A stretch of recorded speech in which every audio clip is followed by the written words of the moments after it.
Hello प्यारे बच्चों, आज हम पढ़ेंगे रासायनिक अभिक्रिया का वेग किससे कहते हैं। ठीक है, तो ध्यान दें, जो रासायनिक अभिक्रिया का वेग है ये कोई भौतिक वेग की तरह नहीं है। वेग जैसे अपने लोग आम लोग क्या पढ़ते हैं फिजिक्स में, जैसे कि मान लीजिए आपको बरेली जाना है, ठीक है, तो एक व्यक्ति 30 मिनट में जा रहा है, 30 मिनट में बरेली पहुँच जाता है, ठीक है, और दूसरा व्यक्ति है वो मान लीजिए 20 मिनट में पहुँच जाता है बरेली। तो आपने कैसे आइडिया लगाया कि कौन तेज चल रहा है, बताइए। आपने टाइम के अकॉर्डिंग तो आइडिया लगाया, टाइम देख करके भैया जो 20 मिनट में जा रहा है बरेली, तो वो कम समय में जा रहा है, इसका मतलब इसका वेग अधिक है, इसका वेग अधिक है। ठीक है, भौतिक रूप से हम ऐसे देखते हैं बेटा, इसका वेग अधिक है और इसका जो वेग है वो कम है। ठीक है, अर्थात जो वेग की बात आती है तो वहां टाइम के रिस्पेक्ट में बात हम करते हैं। तो यहाँ तो हमारी जो मोटरसाइकिल है या जो भी है कार वगैरह है, जो हमारी जो मोटरसाइकिल है वो चल करके यहाँ पहुँच जाएगी। लेकिन रासायनिक अभिक्रियाओं में ऐसा नहीं होता। ऐसा नहीं होता कि आपने एक बर्तन लिया, आपने इस बर्तन में मान लीजिए चावल बनने के लिए रखे हैं, ठीक है बेटा, चावल, और प्लस उसमें पानी रख दिया है, अब उनको पकाना है। तो ऐसा थोड़ी नहीं है कि आपने यहाँ मान लीजिए 5 मिनट तक जलाया, नीचे 5 मिनट तक जलाया, तो ऐसा थोड़ी नहीं कि चावल पक करके दूसरे बर्तन में पहुँच जाएंगे। हाँ, ऐसा होता है क्या? नहीं होता है ना। तो यहाँ पे दूरी थोड़ी ना चलती है अभिक्रिया। अभिक्रियाओं में क्या होता है बेटा, अभिक्रियाओं की सांद्रता में परिवर्तन होता है, अभिक्रिया की सांद्रता में परिवर्तन होता है। ठीक है, तो वैसे भौतिक रूप में पढ़ते हैं तो हम कह सकते हैं कोई भी चीज़ जितना विस्थापित करती है जितने समय में dx/dt, उसको हम क्या कहते हैं बेटा, वेलोसिटी कहते हैं, वेग कहते हैं। कोई भी चीज़ जितनी दूरी चल गई है उसका विस्थापन जो भी है, विस्थापन को अगर हम जितने समय में वो गया है, जितने समांतराल में गया है, उससे हम डिवाइड कर देते हैं तो उसको हम वेग कहते हैं। लेकिन हमारी जो रसायन विज्ञान है, रसायन विज्ञान में क्या होता है, अगर इस प्रक्रिया का वेग पढ़ना है या वेग निकालना है या सांद्रता या फिर दर निकालनी है, तो हम कैसे निकालेंगे बेटा, इसको हम रेट कहते हैं। क्या कहते हैं? रेट। तो रेट इक्वल टू dx/dt हो जाएगा। यहाँ x क्या है? x है सांद्रता में परिवर्तन, सांद्रता में परिवर्तन, सांद्रता में परिवर्तन। ठीक है, तो यहाँ देखा जाता है कि अभिक्रिया की सांद्रता में कितना परिवर्तन हो रहा है और कितने टाइम में। जो भी परिवर्तन हुआ है वो परिवर्तन ऊपर लिख लीजिए और जितने टाइम में हुआ है उसे डिवाइड कर लीजिए, तो उस अभिक्रिया का वेग निकल आता है। समझ में आ रहा है बेटा? ठीक है, तो हम कह सकते हैं सांद्रता परिवर्तन की दर को अभिक्रिया का वेग कहते हैं। ठीक है, सांद्रता परिवर्तन दर को क्या कहते हैं? अभिक्रिया का वेग कहते हैं। लेकिन अगर हम देखें 1 मिनट में कितना सांद्रता का परिवर्तन हो रहा है बेटा, अगर मान लीजिए हम dt इक्वल टू यहाँ 1 मिनट ले लें, क्या ले लें? 1 मिनट या 1 सेकेंड, कुछ भी ले सकते हो, एक ले लो, तो क्या हो जाएगा? रेट इक्वल टू क्या हो जाएगा बेटा? dx के है, और dx हमने क्या मान लिया यहाँ पे? सांद्रता परिवर्तन, सांद्रता परिवर्तन। ठीक है, तो बेटा यहाँ एक लिख लिया, तो हम एक को क्या बोलते हैं? एकांक। तो हम कह सकते हैं एकांक समय। कितना समय? एकांक समय। एकांक समय में जो अभिक्रिया है उसकी सांद्रता में जो भी परिवर्तन होता है उसको ही हम वेग कहते हैं। समझ में आया बेटा? एकांक समय में कितना समय? एक समय, 1 मिनट ले लिया, एक समय या 1 सेकंड या 1 घंटा। ठीक है, एक समय में या एकांक समय में अभिक्रिया की जो भी सांद्रता में परिवर्तन होता है उसको हम अभिक्रिया का वेग कहते हैं। तो वेग की परिभाषा समझ में आई बेटा? ये आपको लिखना नहीं है, अभी आपको समझाया जाएगा डिटेल से और। ठीक है, तो कुल मिलाकर के वेग की परिभाषा क्या हो गई? वेग की परिभाषा ये हो गई कि एकांक समय में, ठीक है, एकांक समय में किसी अभिक्रिया की सांद्रता में जो भी परिवर्तन होता है उसे हम अभिक्रिया का वेग कहते हैं। ठीक है, एकांक समय में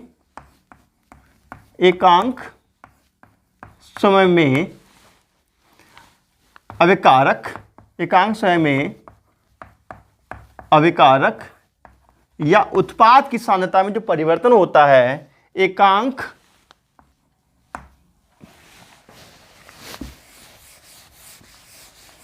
बेटा डेफिनेशन देखते हैं। एकांक समय में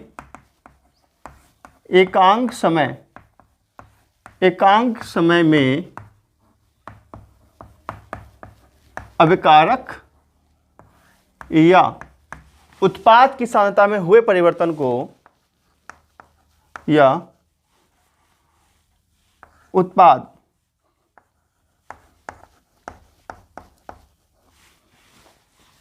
की सांद्रता में हुए परिवर्तन को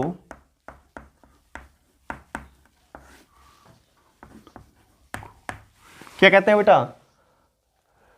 अभिक्रिया का वेग कहते हैं। ठीक है, एकांक समय में अभिकारक या उत्पाद की सांद्रता में हुए परिवर्तन को अभिक्रिया का वेग कहते हैं। अभिक्रिया का वेग कहते हैं, वेग कहते हैं। ठीक है बेटा, देखो जैसे कोई भी अभिक्रिया है, ठीक है, जैसे कोई भी अभिक्रिया है, मान लीजिए इसे लिखता हूं मैं अभिकारक, अभिकारक है और इस अभिकारक से उत्पाद बन रहा है। क्या बन रहा है? कोई भी उत्पाद बन रहा है। ठीक है, तो दोस्तों हम वेग कैसे हम प्रदर्शित करते हैं, तो इस अभिक्रिया का वेग देखते हैं बेटा, वेग। तो वेग कैसे निकालेंगे इसका हम? देखो अभिकारक की सांद्रता में परिवर्तन कैसे होगा बेटा? अभिकारक की सांद्रता में परिवर्तन, देखो आपको पता है जब अभिकारक से उत्पाद बनता है तो अभिकारक कम होता है, अर्थात अभिकारक की सांद्रता में कमी आती है। ठीक है, तो क्या होगा बेटा? अभिकारक की सांद्रता में कमी। ठीक है, अभिकारक की सांद्रता में कमी, अभिकारक की सांद्रता में, अभिकारक की सांद्रता में कमी बटे परिवर्तन होने में जो भी समय लगा हो बेटा, परिवर्तन में लगा समय। ठीक है, या परिवर्तन का समय शॉर्ट में लिख सकते हो। ठीक है, देखो बेटा हम इसको वेग कह सकते हैं। अभिकारक की सांद्रता में जो भी परिवर्तन होता है वो परिवर्तन और उस परिवर्तन होने में लगा समय कोई अनुपात को हम क्या कहते हैं? वेग कहते हैं। या हम उत्पाद भी लिख सकते थे। ठीक है, उत्पाद की सांद्रता में क्या होगी बेटा? वृद्धि होगी। उत्पाद की सांद्रता में वृद्धि बटे समय परिवर्तन, या परिवर्तन में लगा समय। ठीक है, या समय परिवर्तन लिखो सीधे, समय परिवर्तन। ठीक है, अगर मान लीजिए मैं आपको शॉर्ट में लिखकर दिखाऊं इस चीज को, तो देखो शॉर्ट में कैसे लिखेंगे बेटा? देखो मान लीजिए रिएक्टेंट है और देखो यहां से प्रोडक्ट बन रहा है। ये क्या बन रहा है? इससे प्रोडक्ट बन रहा है। ठीक है, तब इसका हम जो रेट कैसे लिखेंगे बेटा? Rate, rate equal to concentration को जो सांद्रता में परिवर्तन, सांद्रता को हम ऐसे करते हैं रिएक्टेंट की सांद्रता, रिएक्टेंट की सांद्रता, परिवर्तन को हम डी से प्रेस करते हैं, डिफरेंशिएट करते हैं तो परिवर्तन हो जाता है। ठीक है, ये डी का प्रेस करता है परिवर्तन को, तो रिएक्टेंट की सांद्रता में परिवर्तन upon dt।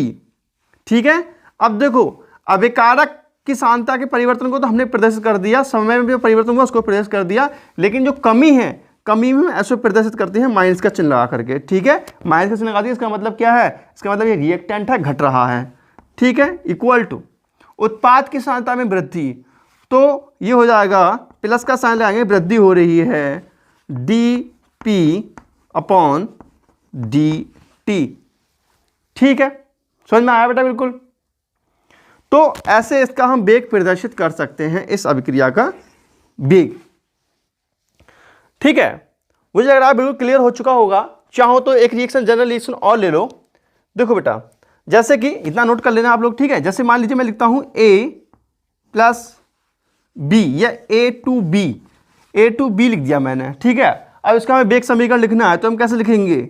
Rate equal to, ठीक है, rate equal to concentration of dA upon, गलत लिख दिया ऐसे बेटा, dA अपॉन dt। अब रिएक्टेंट घट रहा है तो माइनस का चिन्ह लगेगा, इक्वल टू फिर क्या होगा बेटा? d concentration V upon dt। ये बढ़ रहा है तो यहाँ प्लस का चिन्ह लगेगा, तो ये अभिक्रिया का वेग हो गया। ठीक है, बिल्कुल समझ में आ रहा है अच्छे से बेटा।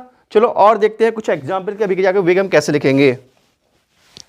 मान लीजिए कहीं लिखा हुआ है A plus B arrow C plus D, ठीक है, सी प्लस डी। इसका हमें बेग लिखना है, बेग समीकरण लिखना है या बेग लिखना है, ठीक है। तो देखो हम कैसे लिखते हैं इसका, rate of reaction, rate of reaction,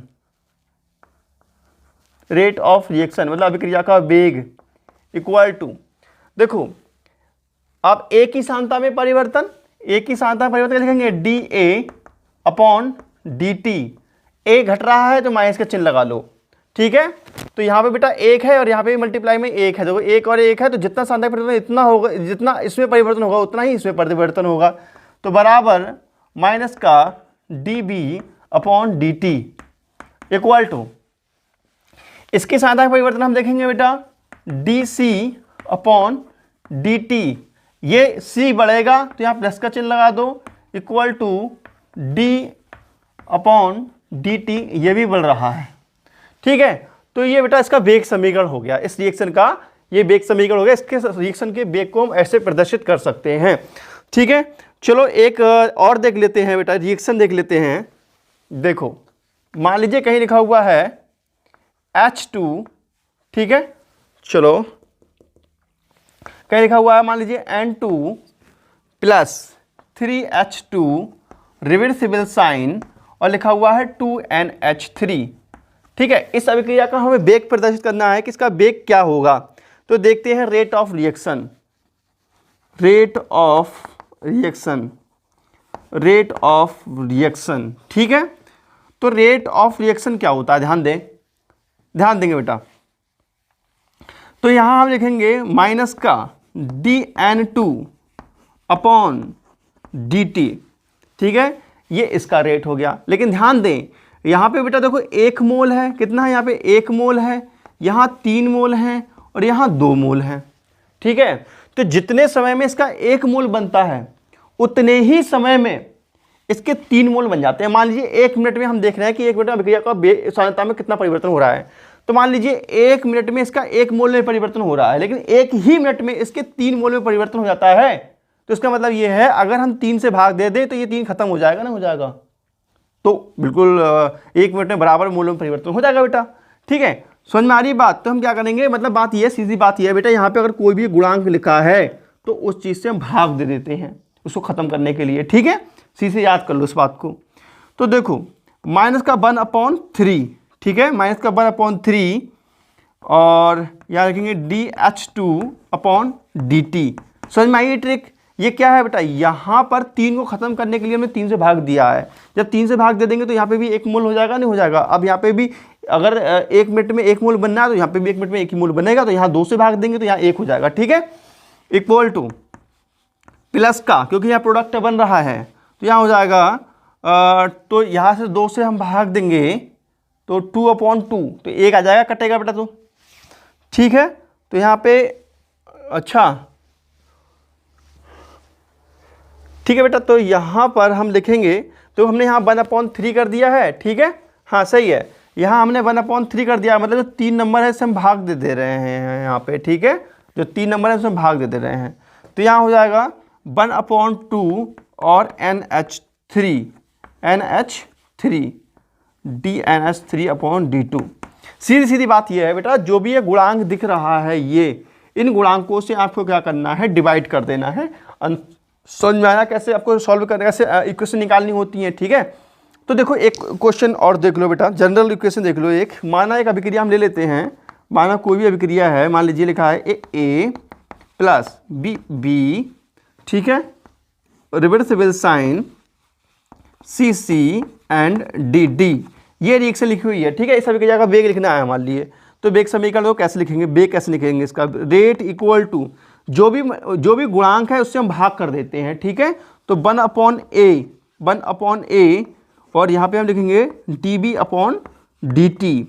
अब क्योंकि अभिकारक है इसलिए माइनस का चिन्ह लगाएंगे, इक्वल टू माइनस का 1/B dB/, ठीक है बेटा, यहाँ dA आएगा, dA, और यहाँ पे dB/dt इक्वल टू, यहाँ पे बेटा प्लस का चिन्ह लगेगा, प्लस का 1/C dC/dt equal to plus का 1/D और टी अपॉन डी टी। समझ में आ गया बेटा? ठीक है, क्लियर हो रहा है बिल्कुल। तो जो भी यहाँ पे गुणांक लिखा हुआ है उससे हमें भाग देना होगा। ठीक है, समझ में आया बेटा? क्यों भाग देना होगा? क्योंकि यहाँ पे मोलों की संख्या बराबर करने के लिए। क्योंकि 1 मिनट में मान लीजिए यहाँ पे एक मिनट में इसका 1 मोल बनता है तो इसके 3 मोल बन जाते हैं, तो 3 से भाग दे दें, इसको बात खत्म। ठीक है, जो भी इसका जो दर है बेटा, तो समझो बात के लिए, दर में और वेग में थोड़ा सा अंतर होता है। देखो जैसे ये है, ये जो है बेटा, ये देखो, ये है अभिक्रिया की दर, ये क्या है? दर।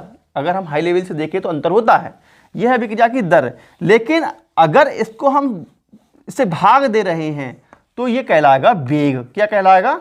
वेग। ठीक है, ये इतना है दर, इतना क्या है? दर। और अगर इसको हम भाग दे रहे हैं तो ये क्या कहलाएगा? पूरा ये कहलाएगा वेग। क्योंकि वेग जो होता है ना, पूरी रिएक्शन का समान होता है, अलग अलग थोड़ी ना होता है, दर अलग अलग होती हैं। इसके बनने की दर अलग होती है, इसके बनने की दर अलग होती है, इसके बनने की दर अलग होती है, लेकिन वेग सभी का समान होता है, इसीलिए भाग देना पड़ता है। बात समझ में आ रही है? लेकिन इसका देखते हैं बेटा, यहाँ पे कोई प्रॉब्लम नहीं है। यहाँ पे जो भी दर है वो ही वेग है। यहाँ पे दोनों एक ही बात है। समझ में आ रही है बात? ठीक है, तो कुल मिलाकर इतना याद रखिएगा कि जो भी गुणांक होता है अगर उससे हम भाग कर देते हैं तो वो वेग बन जाता है, उसको ही हम वेग कहते हैं। ठीक है, ये तो कोई जनरल रिएक्शंस की बात है। मान लीजिए आपके पास कोई भी गैसीय अभिक्रिया लिखी है तो क्या करेंगे आप? तो उसका वेग कैसे निकालेंगे उस पर भी डिस्कशन करते हैं जरा थोड़ा। ठीक है, तो देखते हैं बेटा, अगर कोई भी गैसीय अभिक्रिया है तो क्या करेंगे हम। यहाँ लिखेंगे बेटा गैसीय अभिक्रिया के लिए, किसी गैसीय अभिक्रिया के लिए।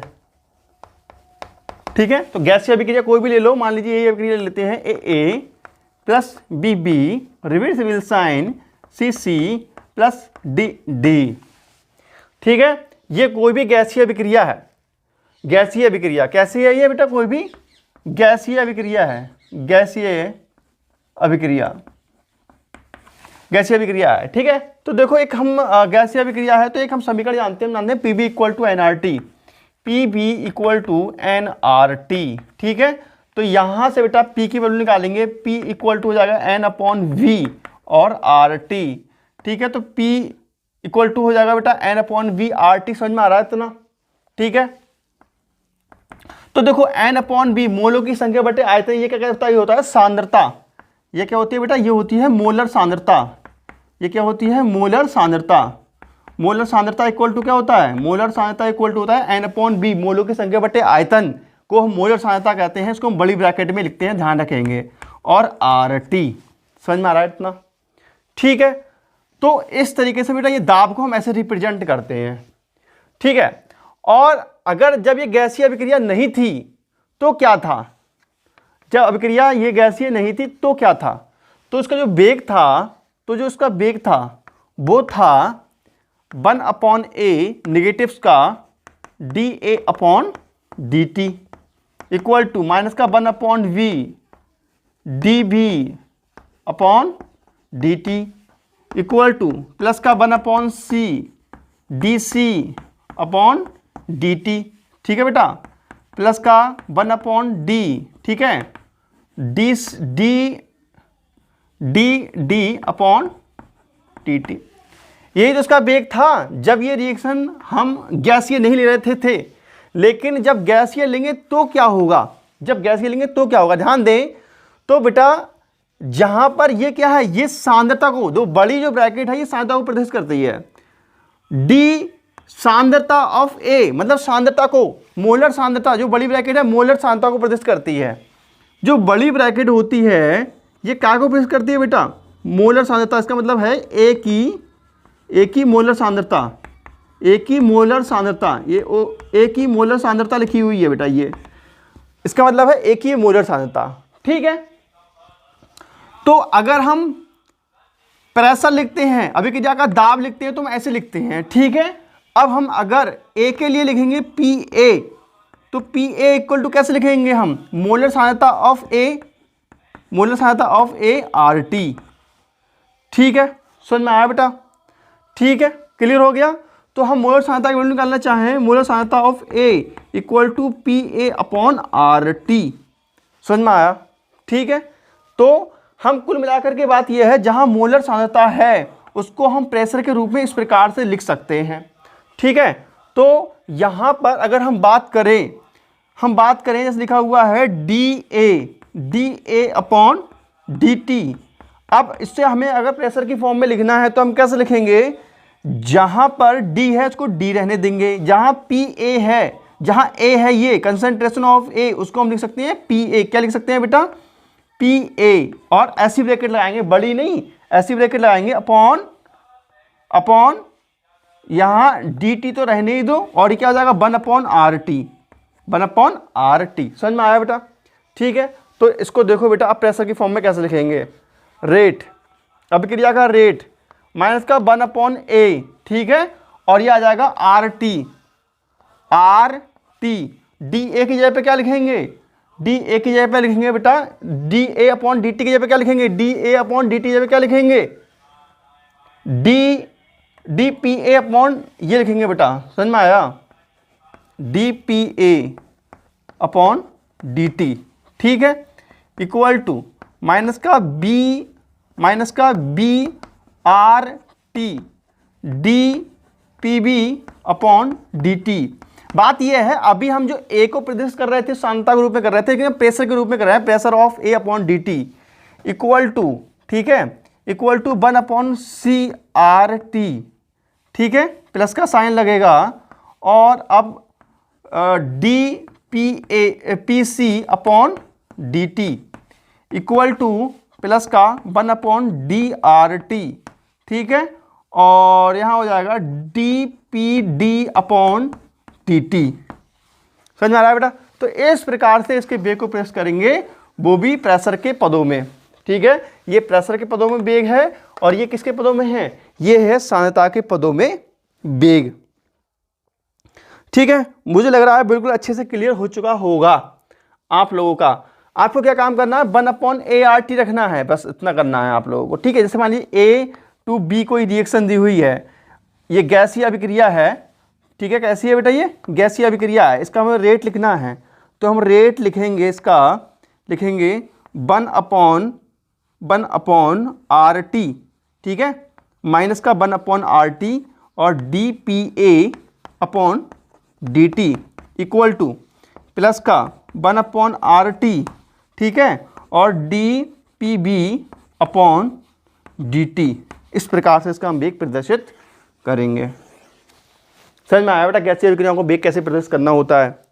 ठीक है, अब हम बात करें औसत वेग के बारे में कि आखिर औसत वेग किसे कहते हैं। औसत वेग, ठीक है, इसको मिटा देते हैं जरा। मुझे उम्मीद है कि इस प्रकार का क्वेश्चन आप कर लेंगे, अब वेग को प्रदर्शित करना हो तो कर लेंगे आप। ठीक है, अब हम बात करते हैं औसत वेग किसे कहते हैं। औसत वेग, तो सुनिए बेटा औसत वेग के बारे में।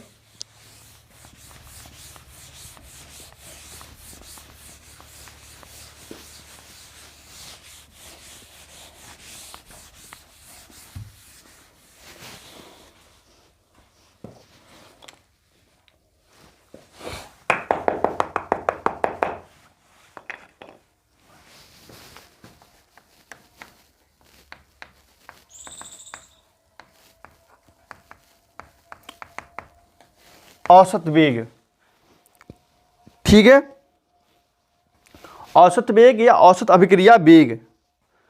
ठीक है बेटा, औसत वेग या औसत अभिक्रिया वेग के बारे में हम बात करेंगे।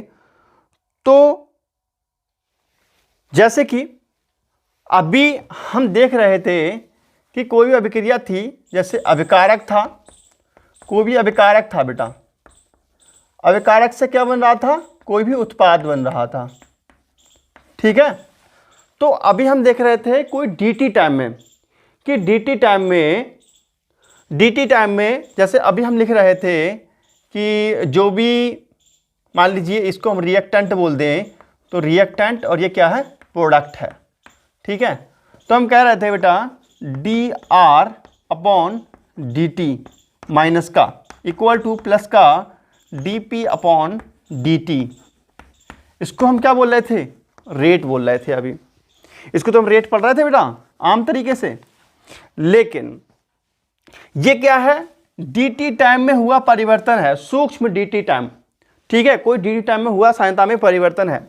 लेकिन क्या है कि अभिकारक पूर्णतः उत्पाद में परिवर्तन हो जाए, वो वाला टाइम, अभिकारक पूर्णतः उत्पाद में परिवर्तित हो जाए, ऐसा समय, मतलब संपूर्ण टाइम, संपूर्ण वो टाइम जिसमें अभिकारक उत्पाद में परिवर्तित होता हो, संपूर्ण समय से भाग दें, तो हम कहते हैं उसको औसत वेग। ठीक है, तो देखो औसत वेग कैसे निकालेंगे इसका, औसत वेग, औसत वेग के लिए जितना भी सांद्रता में परिवर्तन हुआ है, ठीक है, तो delta C upon delta T, ठीक है, तो यहाँ डेल्टा T से हम प्रदर्शित करेंगे, समझ में आया बेटा, ये होता है औसत वेग। ठीक है, संपूर्ण सांद्रता में परिवर्तन को हम डेल्टा C से प्रदर्शित करते हैं, और संपूर्ण जो भी टाइम लगता है सांद्रता में परिवर्तन होने में, उसको हम क्या कहते हैं, उसको हम बोलते हैं संपूर्ण समय। ठीक है, तो हम कह सकते हैं किसी अभिक्रिया के अतः संपूर्ण परिवर्तन, अतः हम लिख सकते हैं अतः संपूर्ण सांद्रता, संपूर्ण सांद्रता परिवर्तन, संपूर्ण सांद्रता परिवर्तन तथा संपूर्ण सांद्रता परिवर्तन तथा संपूर्ण समय के अनुपात को, संपूर्ण समय परिवर्तन, ठीक है बेटा, संपूर्ण समय परिवर्तन, समय परिवर्तन के अनुपात को औसत वेग कहते हैं, औसत वेग कहते हैं, औसत वेग कहते हैं। ठीक है, तो किसी अभिक्रिया के जो अभिकारक है अथवा उत्पाद है, उसके संपूर्ण परिवर्तन में जो भी समय लगता है उस संपूर्ण समय से भाग देते हैं, तो उसको हम औसत वेग कहते हैं। जैसे कि हम अगर इसी अभिक्रिया के लिए बात करें, जैसे इस अभिक्रिया के लिए बात करें, औसत वेग निकालना चाहें, तो बेटा हम ऐसे लिख सकते हैं, या हम लिख सकते हैं औसत वेग, ठीक है बेटा, औसत वेग पूरा लिखना चाहें तो ऐसे लिख सकते हैं, औसत वेग इक्वल टू माइनस का delta R upon delta T equal to plus का डेल्टा प्रोडक्ट, ठीक है, delta product upon delta T। मतलब बात यह है, जो भी परिवर्तन हुआ है, संपूर्ण परिवर्तन अभिकारक में, जो अभिकारक है उसमें जितना भी परिवर्तन हुआ है वो संपूर्ण सांद्रता में परिवर्तन, और जो भी समय लगा है संपूर्ण समय से भाग देते हैं, तो इसको हम बोलते हैं औसत वेग। ठीक है, क्लियर हो रहा है। तो पहले क्या कर रहे थे हम, dt टाइम ले रहे थे, dt टाइम, लेकिन अब हम ले रहे हैं संपूर्ण टाइम। ठीक है, क्लियर हो गया बेटा। अगर आप इसको ग्राफ से समझना चाहो तो ग्राफ से भी हम आपको समझा सकते हैं चीज को, खैर रहने दो, ग्राफ से आपको टिपिकल लगेगा। और ठीक है, तो ये औसत वेग हो गया। अब बात करते हैं सूक्ष्म समय की बात, सूक्ष्म वेग, सूक्ष्म वेग नहीं, तत्कालिक वेग कहते हैं बेटा, तात्क्षणिक वेग। ठीक है, लास्ट वेग है ये, फिर आप लोगों का आराम से छुट्टी कर देंगे इस लेसन का भी, लेसन का नहीं, इस वीडियो का। ठीक है, चलो अब देखते हैं बेटा तात्क्षणिक वेग या तत्कालिक वेग भी कहते हैं इसको। तात्क्षणिक वेग तीसरा है ये, तात्क्षणिक, ये ता है, ठीक है, तात्क्षणिक अभिक्रिया वेग, या खाली वेग लिख सकते हो, तात्क्षणिक अभिक्रिया वेग, तात्क्षणिक अभिक्रिया वेग। ठीक है, तात्क्षणिक अभिक्रिया वेग। तो तात्क्षणिक अभिक्रिया वेग कौन से होते हैं बेटा? ठीक है, तो वे अभिक्रियाएं, ठीक है, अत्यंत सूक्ष्म समय अंतराल में जो अभिक्रियाएं हो जाती हैं उनके हम वेग को तात्क्षणिक अभिक्रिया कहते हैं, बहुत मिनिमम टाइम में। ठीक है बेटा, सूक्ष्म समय अंतराल में, सूक्ष्म समय अंतराल में होने वाली, ठीक है, अभिक्रिया को सूक्ष्म समय अंतराल में, सूक्ष्म समय अंतराल में अभिक्रिया के वेग को, शॉर्ट में लिखो, ठीक है बेटा, सूक्ष्म समय अंतराल में अभिक्रिया के वेग को, अभिक्रिया के वेग को क्या कहते हैं बेटा? तात्क्षणिक वेग कहते हैं। तात्क्षणिक वेग कहते हैं। ठीक है, तो देखो बेटा इंग्लिश में बोलते हैं इसको, ठीक है, इंस्टेंटेनियस रेट। ठीक है, तो तात्क्षणिक वेग,